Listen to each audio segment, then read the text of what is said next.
Hello, everyone. Welcome to this LinkedIn live call. My name is Ilya Hadi. I specialize in building AI systems to help digital business owners be more productive. This is season 2, episode 2 of my podcast series. I'd like to introduce my awesome guest, Parker Worth. He's an amazing storyteller who helps high ticket agencies and coaches get more leads with story powered email marketing. And he has generated over $300,000 for clients this year and has over 6,000 email subscribers. And this call will be discussing his journey as well as expertise on storytelling. And so thanks for joining the call, Parker. I'd love to have love for you to do a quick introduction of yourself. Yeah. Thank you so much for having me, man. It means a lot. Quick background. I used to be an electrician and I struggled to create an online business for years. And then a little over 2 years ago, I hopped onto Twitter and got some traction. Basically, I shared a story and it went viral overnight. And since then, everything's changed. So now my main offers are essentially email marketing for clients. I've got a paid community and sell a bunch of different info products, as well as writing services. So that's a little bit about me. Currently, I live in Brazil, but originally I'm from the States. And love writing. Love sharing stories and getting to write and post them every day.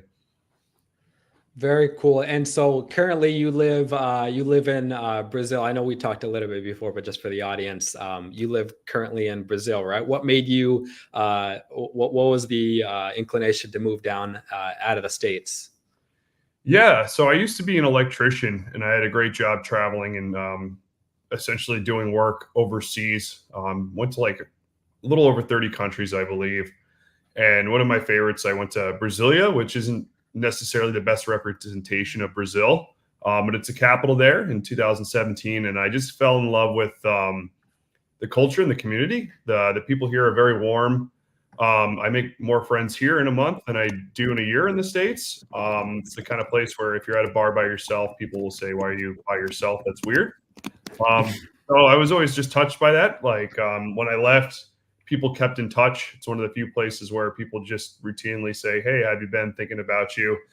And so I was really attracted to that warmth and kind of like the relaxation and openness of the culture. And so when I quit my job, I started making a little money. I had some savings and then just kind of took into account cost effectiveness of where I was going to move. Wouldn't necessarily make sense for me to move somewhere expensive if I was living off savings. So I moved back to Brasilia and pretty much went all in on my business, but had some support of local friends. The weather there is great.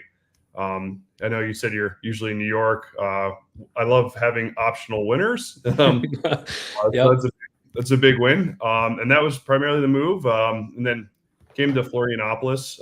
It's an island, and there's essentially 60 something beaches. I met my girlfriend here, and I've been living with her for about a year. Very cool. Very cool. I actually haven't been to south of Cancun, which it's probably a little lame, but I'd love to see more of Central and South America. Brazil obviously is a very popular place for people to go. Awesome. So coming back to a little bit of your origin story. Coming from electrician to social media, focusing on storytelling and email marketing.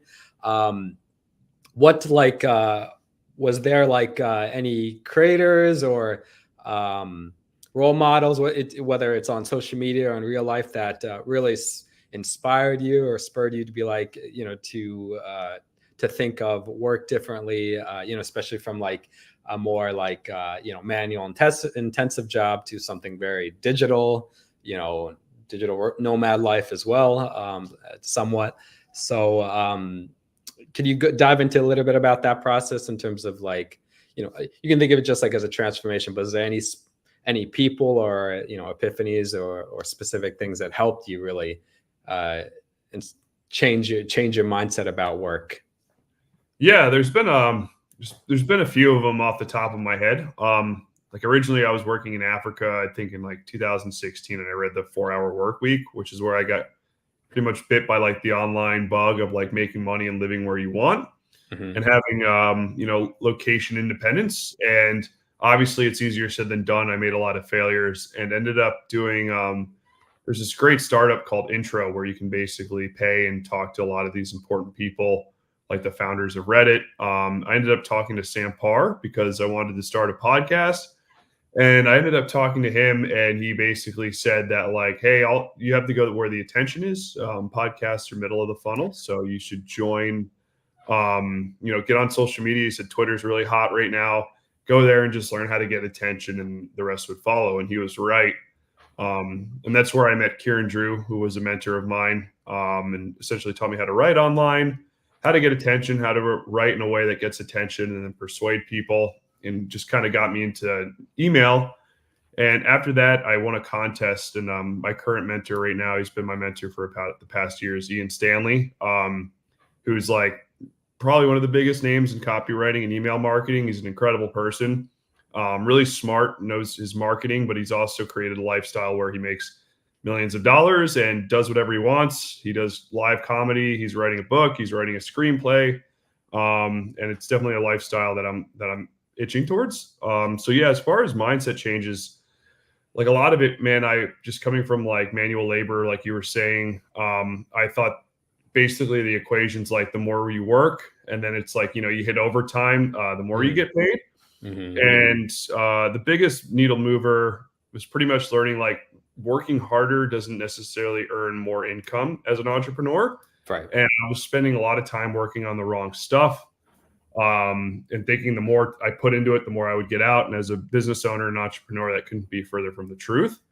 And with Ian, the biggest thing is like having an abundance mindset, knowing that what you want will come and not worrying about that, because it's a big problem that entrepreneurs have with the uncertainty. And I certainly experienced was, hey, is this going to work? What am I doing? This is crazy. Where you can just basically do certain exercises to get your mind into the state that, that like, I have this already, it's coming. And then, yeah, working smarter, pulling the right levers. A lot of people make the mistake of like operating for money now, which is like services or trading your time, but creating assets that are money later, which is essentially scalable stuff like a community, affiliate marketing, products build once and sell forever, and really trying to master those income streams as opposed to just, writing for other people. I know that was kind of a action-packed response, but hopefully that hit the point for you, bud. Oh yeah, definitely. Love that. And so, with your current work setup, are you a solopreneur? Do you have team? Do you have a team? Or like, how does it look like in terms of like, your organization, your company, even if Yeah, it's your own. I think the idea of solopreneurship is like, I don't know, it's a double-edged sword because you really can only do so much and you only have so many strengths and weaknesses. And I know a lot of people that are big solopreneurs that hire people to do work, which I don't know if that technically makes you a solopreneur. Yeah. So I think it's like a dangerous trap to get in, thinking that you have to do everything because you want to be a one-person business and it's fancy and shiny. Right. And so, yeah, my girlfriend's my assistant. I have a community manager. It's pretty much the extent of it. But like the real needle movers are just finding, like I had a post and something I learned from a mentor is like, if you find yourself repeating yourself, record yourself and replace yourself. So I do have a VA, and it's very easy to find yourself getting trapped in a monotonous cycle of like doing things that don't have a high ROI. And I think the great entrepreneurs record that and have other people do it. And that's another big needle mover as well. It's just like, am I doing something? Is this repetitive task like actually benefiting me, or is it something that can be, leveraged or passed on to somebody else? I see. That totally makes sense. I was going to step through talking about AI later, but I think this is actually a good connecting piece since you are talking about delegation, tedious tasks. Like, how does, like with your tedious tasks, how does AI fit into this? Do you use AI much, like for automation, or is it like your virtual assistant? The human element, pretty much doing all that stuff. Yeah, I use it a lot. I'm a big fan of Perplexity right now, especially for copywriting. Like a lot of it is finding pain points in people's own voices. Like it's like, okay, do you struggle to get leads? I know that's a big pain point for businesses, but what are they saying? Like, what are their fears? What's keeping them up at night? And how are they Mhm. saying it in their own voice? And that's Mhm. really like just such an just a way to turn up the amplify, like the volume on whatever you're writing. Like, do you struggle to get leads to your business? Like, yeah, but it's like, are you lying awake at night wondering how you're going to pay the bills and feed the kids, chasing this dream of a business? And like, that is like, if someone reads that, it's a lot more powerful. And I use AI because before you used to have to go to like Reddit and Facebook groups, and you basically had to like search the comments, scroll, and find people saying these pain points, their own stories, in their own voice, and Mm. then put it into like an Excel spreadsheet where I'm not the most tech savvy guy, as you found out with StreamYard and all this stuff. But like using Perplexity to scrape the internet and like Mhm. give me those comments right in front of me, it allows me to, especially for like client work and copywriting work. Like I have clients in the fitness niche, the finance niche, and being able to know their market a lot faster, and have my finger on the pulse of their competitors, the pain points, the dreams, the desires, and not so much asking like ChatGPT, hey, can you tell me what they're, because it's very general. Like I want to Yeah. hear what people are saying. And so Right. being able to do that instantly and seeing, okay, who are the biggest competitors in the fitness niche, right? And it's like, okay, these people. And then it's like, okay, now I can go down their funnels. I can see what they're selling. I can see what they're Mhm. saying much faster. So that's been a complete game changer for me as far as research, right? And otherwise, for AI like writing, I feel like if you don't know how to write, it's going to make you a bad writer. But if you Mm. do know how to write, it can make you a really good writer. Mm. And I mean, I think I've had horrible experiences with just trying to get it to write the first draft. It's just not coming from my brain. And I just, the biggest thing with writing and marketing, really anything, is your big idea, right? Like, what is your big idea? And having AI, I mean, like I said, I'm not the most experienced guy with it. This is just from my experience. Like, I'm never happy with the result when it makes it for me, Mhm. but I can take it from my brain and have like, I still write by hand because Mhm. it's a lot less forgiving to get your like, if it doesn't make sense, like if your big idea isn't good enough, your brain is not going to get it on paper, and it's going to be a Mm. struggle. Where typing it is a lot more forgiving. You Yeah. can back and just make it all work. And so I really just kind of beat myself to get this big idea. And does it make sense? Like, can I get it from my brain on paper and communicate it? If not, I need to do more research. But that being said, I've taken so many courses and all this stuff that I've got a massive swipe file for copy, headlines, for content. And so I will get this brutal rough draft, and I will put it into the AI and pretty much, like, for lack of a better phrase, like pimp it out, right? Like pimp my ride, make it better. But basically, yeah, one-liners, headlines, hooks, and then being able to instantly see and compare other ones. Like, before you'd have to write 10 different headlines, come back to it, stare, what did you think, right? Where this just, okay, here's 100 headline templates, spit them out based on this writing, and then it's incredible. Yeah, it's a real get needle mover. But I think if you can't get the big idea down, and if you don't know what's good or bad writing, it can make you a lot worse. But if you Mm. know how to like communicate your own thoughts via writing what good stuff is, it can make you a lot better. Yeah, yeah, that totally makes sense. It's like that's I mean, even I'm in like really into the AI space. I think it's all about augmentation. If you don't have the fundamentals down, you can learn some of that, like, in terms of like content structure. Like, for example, ChatGPT, tell me how to like write a LinkedIn post that's engaging. It'll probably give you something very generic, but not like something that's not totally unuseful. But in terms of like applying it and like filtering what is good and bad from it, that's like coming back to your fundamentals of writing. So that's I totally would agree with that. So okay, so let's step back in terms of like the basics of like storytelling. Like, how would you define like what storytelling is? Yeah, storytelling is like a quick definition is just like a transfer of like it's like a mental movie, and it's the ultimate form of communication. People were telling stories before they could write, and so there's a quote that I love. It's like the most successful people are master communicators, but the best communicators are master storytellers. Oh So yeah. it is like the ultimate transfer of information from one human to another, not just because it's words, right? Like when people read words, they see images, but stories make them see movies. And Mm. it's the most powerful form of persuasion known to man. If I can make someone feel something emotionally, I am moving past the conscious brain, which houses all of the objections. It's the logic. Hey, I don't have money to buy this, but if I can tell you a story that emotionally moves you, it literally bypasses that logical brain. You know, people buy on emotions. I'm sure you heard of it, and justify with logic. And that's what stories do. It's the most powerful way to persuade, to influence, to entertain. And in this day and age, if you can do that, like a big mistake that I see with a lot of people is they write like this, you know, 2 big pages and they just don't get to the point.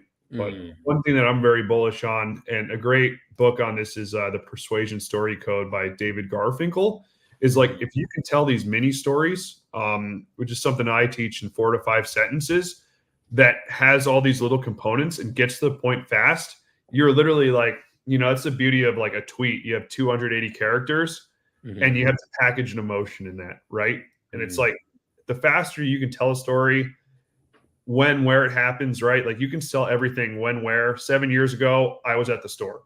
I know Mm. everything that's going on. People miss that, or they will say that sentence in 3 paragraphs. You can just get it done in a sentence, and then you just jump to a problem, solution, lesson, and like that's it. That's really all you need, and it's very powerful. It's a way for people to read it and be like, wow, okay, I got a dopamine hit from this. I felt an emotion, you know, engage. Mhm. That's awesome. So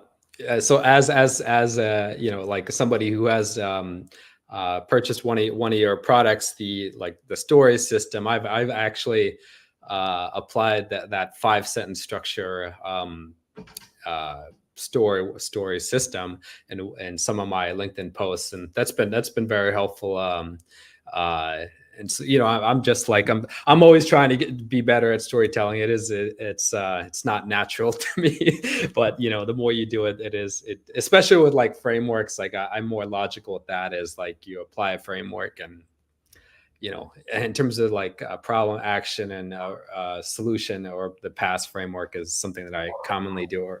And okay, so what do you have going on right now in terms of your like your offers right now? So I know one of your biggest things is email marketing, and then one of the other things is like story system. But like, walk me through like what's going on in terms of like your current work. Yeah. I'm actually I'm at a funny point, in kind of a crossroads. I'm doing too many things at once. And there's an expression I love by Tim Ferriss is like, sometimes you got to kill the golden goose. Mhm. And yeah, so currently running a storytelling community, teaching people to grow their audience, and the unique mechanism is storytelling. I do freelance writing, essentially, email copywriting and ghostwriting, which is my high ticket services. And then pretty much trying to sell in my email every day. I am selling in my email usually every day. But I do like a week of value and then a week of sales. So either affiliates or building products, like you said. I've got the story system, and then I've got a funnel where I sell a guide, I sell templates, and then I have a research course as well. Mm. But the main factor there essentially is like too many things going on. And so I'm building a new course, and essentially it's going to be train yourself to be a master storyteller in 45 days. And it's based on everything digitally, from ads to YouTube to TikTok or whatever. And basically training yourself by handwriting and hand copying the best Mm. ones, and either posting the picture of what you write, but there's also going to be speeches too, right? Like, what are the most viral story speeches? Why is everyone sharing this one? And getting in depth behind all that stuff. But yeah, that's building the wait list, and that's going to be a while, but that's going to be my flagship course. Also, as well as running paid ads, because having a newsletter, I think, is the best asset you can have online. So having some fun with the creatives on ads right now. Very cool. And for anybody in the audience, if you do have any questions, we have like about 10 minutes. Please comment, and Parker will be able to answer them. And so for beginner creators, like content creators, I know you're on at least more than one platform, not just LinkedIn. But for let's just focusing on LinkedIn, what would you say, like, what would be some like tips or thoughts on how like, I know you focused on email marketing, like how to go from producing content to getting email subscribers, and then if they do have an offer, like actually pitching them the offer, like basically the funnel process. What would be some thoughts on for beginner creators? Should they be doing a lot of stories? Should they be doing a lot of educational content? There's just some questions. Yeah, that's a great question. And big picture, like I made so many mistakes. Like basically, I tried starting a blog, a YouTube, a podcast. It took me 3 months to get my first 100 followers. So I've done everything wrong, and I've taught a lot of people, and they've gotten results. And basically, like, big picture, first of all, whatever you're offering, is it going to be something you want to do for 5 years? It's very easy to get bored, run out of creativity. And what happens with a lot of people is they like jump to different bandwagons and trends. And when you do that, you're kind of building a mixed audience that's not necessarily interested in your offer. So just kind of like big picture, where do you want to be in 5 years, and reverse engineering it. That said, like, verify that your niche, or like the market that you're going to be creating content around, is a market that's in demand. Basically, like, my mistake was I pushed a rock uphill, and I tried creating content around electricity. I was on the wrong platforms. I was in the wrong marketplaces for electricity, and I did it all wrong. So first, I would pick something that you're genuinely interested in, and then I would look around. And the biggest thing is, has someone done what I'm trying to do before? Right. And if the answer is yes, then you can definitely do it, and you can study what they're doing to push your rock downhill. Like, I just tried making my own content. I didn't use like proven hooks. I thought just my ideas were good ideas, and I struggled forever. So like finding multiple people in your marketplace, like make sure you're on the right platform. Like writing about electricity on Twitter isn't the best way to go. And so basically find the right platform, find where people are getting the most attention in your market, and make sure you're there. And then study their most successful content, right? So like, who's the big players? Create a spreadsheet. What content have they made that's been the most viral and gotten the best results? So now you know that's a proven idea. You know the hooks are proven, and kind of do that front loading. Like, get all the ideas that are proven first, and then put your own spin on it. Of course, don't steal, don't copy and paste, but like, you can use the frameworks from the hook and their content, and then now you've got all these proven ideas, and then start getting traction.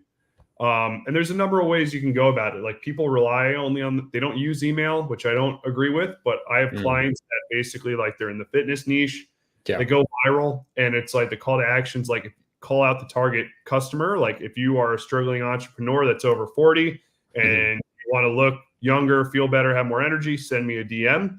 And it's that simple. But the problem with doing that is, like, as you guys have probably seen on LinkedIn or Twitter, is that things change. Like, your reach gets throttled down. They switch to paid advertising. So like, I have a lot of friends, and I know a lot of people that built businesses on a social media platform that got turned off overnight. And it's the story. It's been happening since like Facebook in 2006, right? Yeah. And so that's why you need an email list. They call it the cockroach of the internet, because it's been around forever. You control the distribution. And it's personal, right? And so, like, basically creating a lead magnet that solves a big problem really fast. I see a lot of people like making 30-something page ebooks as a lead magnet. No one's going to read that. Yeah. It's like, can you give, like, a good lead magnet is like, can you solve my problem and give me a quick win really fast? Which is like one template, right? The one proven template to get you this big result, or this 3 to 5 minute video. But having that is the perfect free gift to get them, free value. They get the quick win, they like you, and they get onto your list. And then from there, what I like to do before I build sequences is like just validate the idea. A lot of people have this problem, but you can just be like, hey, would you want this? I'm building something. I think it'll solve a big problem. This is how much it'll cost. This is what it'll do for you. Reply to me. Yes, I'd buy. And you make them say, yes, I'd buy, because it's a promise. Like humans are really good at saying they'll do something and do something else. Right. But then when you see you in the inbox, you're like, oh, I made a promise to this guy. I really like him. And then verifying it before you build it, or just surveying the list. Like, hey, I've got these 10 course ideas. Which one would you like best? And then people click yes, and then you build it. And then essentially, yeah, there's a lot of ways to go about it. You can open the doors, close the doors. I like to do that because it creates urgency and scarcity, and people are great procrastinators, right? Like issues I have with clients, fitness clients, it's like, okay, you picture you've got like, they want to sell their fitness coaching services, but like you're driving and you need a new car, you pass the new car dealership, but you just don't want to spend the money. You can get some more miles out of it, right? Like humans are great at procrastinating. So there's a lot of different strategies around that, but hopefully that gives you the big picture. There's a lot of little mechanisms in between all of that, but that's what I would recommend.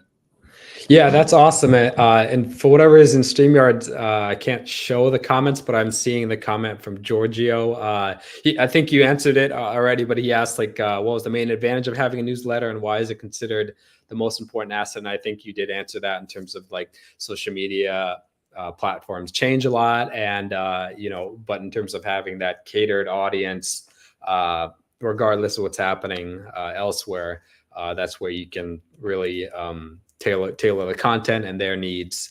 So that's great. So we only have a few more minutes, so we'll try to do maybe like 2 or 3 more questions. So like what would you say, like, for in terms of so like coming back to like the email marketing, so in my case, I have a lot of trouble, like I have some trouble rather getting like people subscribe to my email list. Like I have like the structure of the post, hook, content, and then the call to action. Perhaps it's my lead magnet. Like, what would you say, like, just to reiterate, like the biggest issues with getting people onto the email list? Is it usually like the call to action or lead magnet is pretty weak? Like, I know you said ebook is not a good one. Do you see that's generally the case, or is it like the entire content itself?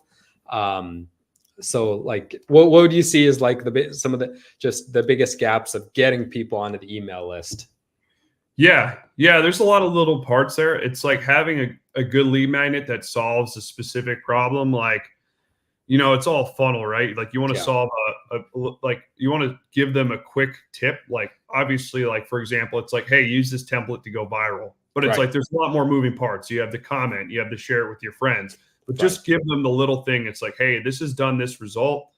Here it is. And then it's the copy and the link, right? And like a lot of platforms don't like you posting the link natively. When you have a post and you have the link in it, it'll deboost you. So you have to wait an hour and then throw it in there. So, yeah, it'll kill your reach I know at least on Twitter and LinkedIn and Threads as well. They just don't like external links. And then having a good hook. And the best one is like, get a big result in a small amount of time. Everyone wants a shortcut. Like everyone says for that, but like if they see it, like mine was like, get 1,000 followers in the next 30 days if you do these methods, right? And so essentially that's the big thing is like have your copy be like how to get big result in small amount of time, or how to solve a big problem with this simple formula. The big complicated problem, simple way to fix it. It's the biggest. Like it's got that contrast that people love. And so having that will get people to click on the link, and then having a great opt-in page. A lot of people have like too much stuff going on. It can be very simple. Like have the same hook as your headline. How many readers are there? So you get your social proof. Have some friends or some readers give you testimonials. How often are you going to get emailed? And like, what is the benefit of being on the email, right? Like here's what you're going to learn. And just kind of having all of those in there, as well as a good design, is going to be a big help. Very cool. So we are pretty much almost at time. So we'll just do 2 quick questions. One from Jeremy. he asked, are you running ads to courses? You can just answer quickly. It doesn't it doesn't have to be too long.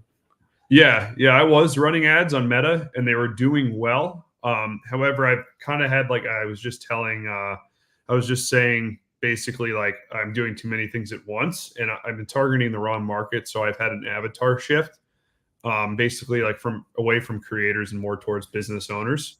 And so obviously, like, everything changes at that point, right? Like, creators have different pain points than business owners. And it all basically came down to building different products, a different lead magnet, different ads. So I was running them for about 6 months, and it built my list with, like, great leads. I had a better opt-in rate from paid ads than from social media. But right now, basically, after this call, we're going to go shoot some ads and get them up and running next week. So hopefully that answers your question, Jeremy. Awesome. And then one last question. So what do you want people to know about you and your work, and what's the best place to find you? I mean, it could just be LinkedIn, or Threads, or X rather. So yeah, what's the best? What do you want people to know about your work and how to find you? Yeah. No, I'm just basically, the biggest thing is, like, one good story can completely change your life. It's changed mine. For example, I wrote an email to Bert Kreischer, told one story that completely took him from a nobody comedian to a world famous comedian. And it's definitely the most important skill to learn. So if you want to learn different methods of using storytelling in your marketing, on your social, on your email, or your advertising, sign up to my email. There's a link in my profile on LinkedIn, but you can just go to my first and last name, parkerworth.com, and you'll get a free course when you sign up. And yeah, hope you enjoy entertaining emails. And yeah, it's the best place to find me. And feel free to message me on LinkedIn. I'm better at email. If you sign up for my email and reply, there's a lot less messages. I'm just terrible at keeping up with those. So awesome. Well, thank you very much for your time, Parker, and thank you all who joined and may watch in the future. This is still on YouTube, or this is still on LinkedIn, and it's live streamed to YouTube. And thank you again, Parker. And until next time, take care, everyone. Yeah, thank you. You're a great host. I appreciate you and your time. No problem. Goodbye. All right. Bye.